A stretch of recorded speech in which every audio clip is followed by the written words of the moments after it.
ఒకరోజు police officer Jack ఒక అనుమానితుడి కార్ని చెక్ చేస్తున్నాడు. అప్పుడే పూస్ ఒక తెల్లని పొడి జాక్ ముఖంపై పడింది. ఏదో ధూళి అయి ఉంటుంది అనుకుని జాక్ స్టేషన్కొచ్చాడు. కాని అక్కడినుంచి అసలు కథ మొదలైంది.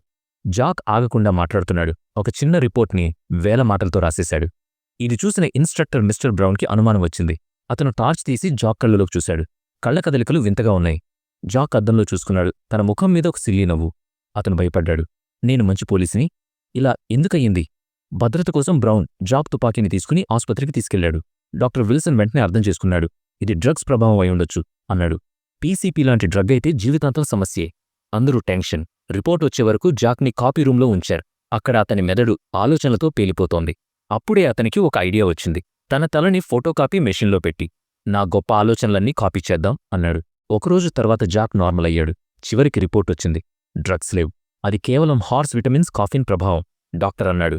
కొన్నిసార్లు అలర్జీ కూడా ఇలా చేస్తుంది. జాక్ ఊపిరి పీల్చాడు. ఉద్యోగం సేఫ్. ఇది నిజంగా అదృష్టం కలిసొచ్చిన రోజు.